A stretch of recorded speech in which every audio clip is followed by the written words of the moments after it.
మళ్ళీ cockroach Janata party విజయం సాధించింది. కేంద్రం దిగొచ్చింది. కేంద్ర విద్యాశాఖ మంత్రి ధర్మేంద్ర ప్రధాన్ రాజీనామా చేశారు. అసలు కాక్రోచ్ జనతా పార్టీ ఎలా ఫైట్ చేసింది? Cockroach Janata party time line ఎలా ఉందో ఇప్పుడు చూద్దాం. మే 16న అభిజిత్ దీప్కే కాక్రోచ్ జనతా పార్టీని ఆవిర్భవించారు. అందరిలో ఒక చర్చ. వెంటనే మిలియన్ల కొద్దీ ఫాలోవర్లను కాక్రోచ్ జనతా పార్టీ సాధించింది. ఇక జూన్ 5న అభిజిత్ దీప్కే ఇండియాకొచ్చారు. జూన్ 6న ఢిల్లీ జంతర్ మంతర్ వద్ద కాక్రోచ్ పార్టీ నిరసన వ్యక్తం చేసింది. కేంద్ర విద్యాశాఖ మంత్రి ధర్మేంద్ర ప్రధాన్ రాజీనామా చేయాలంటూ, నీట్ పేపర్ లీకేజ్కి బాధ్యత వహించాలంటూ పెద్ద ఎత్తున ఢిల్లీలోని జంతర్ మంతర్ దగ్గర కాక్రోచ్ పార్టీ ధర్నా చేపట్టింది. దేశవ్యాప్తంగా కాక్రోచ్ జనతా పార్టీ సంచలనంగా మారింది. ఇక జూన్ 20న జంతర్ మంతర్ వద్ద కాక్రోచ్ పార్టీ నిరవధిక ధర్నాకు కూర్చుంది. జూన్ 21 నుంచి 27 మధ్య కాక్రోచ్ జనతా పార్టీ నిరసనలకు నీట్ ఉద్యమకారులు మద్దతు పలికారు. పెద్ద ఎత్తున యువత రోడ్లపైకొచ్చి మద్దతు తెలిపారు. జూన్ 28న సోనం వాంగ్చుక్ నిరవధిక నిరాహార దీక్షను ప్రారంభించారు.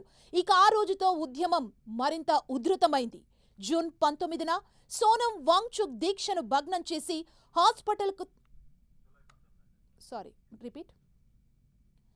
జూలై 19న సోనం వాంగ్చుక్ దీక్షను పోలీసులు భగ్నం చేసి హాస్పిటల్కు తరలించారు. జూలై 20న చెలో పార్లమెంటుకు పిలుపునిచ్చింది కాక్రోచ్ జనతా పార్టీ.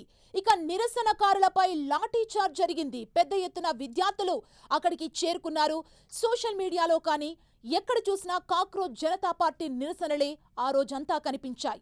ఇక జూలై 21న నీట్ ఉద్యమకారులపై హింసను ఖండిస్తూ ప్రధాని ఇంటి ఎదుట ప్రతిపక్షాలు ధర్నా చేశాయి. ఈ ధర్నాలో రాహుల్ గాంధీని అరెస్టు చేయడం, ఈ పరిణామాలన్నీ మనం చూసాం. జూలై 23న హాస్పిటల్లో నిరాహార దీక్షను విరమించారు సోనం వాంగ్చుక్. జూలై 23న నీట్ పై అర్ధరాత్రి ఒక వీడియోను రిలీజ్ చేశారు ప్రధానమంత్రి నరేంద్ర మోదీ. జూలై 24న సీజేపీతో కేంద్ర మంత్రులు చర్చించారు. మొత్తం 3 డిమాండ్లను పెట్టింది సీజేపీ. ముందుగా ధర్మేంద్ర ప్రధాన్ రాజీనామా చేయాలంటూ పట్టుబట్టింది. ఇక జూలై 24 ప్రధాని మోదీ రెండో వీడియోను రిలీజ్ చేశారు. జూలై 25న కేంద్ర మంత్రి ధర్మేంద్ర ప్రధాన్ రాజీనామా చేశారు. ఇప్పుడు నెక్స్ట్ ఏం జరగబోతోంది? కాక్రోచ్ జనతా పార్టీ పట్టుపట్టినట్లు కేంద్రం దిగొచ్చింది. ధర్మేంద్ర ప్రధాన్ రాజీనామా చేయబోతున్నారు. ఇప్పుడు ఏం జరగబోతుంది అనేది అందరిలో ఆసక్తి నెలకొంది.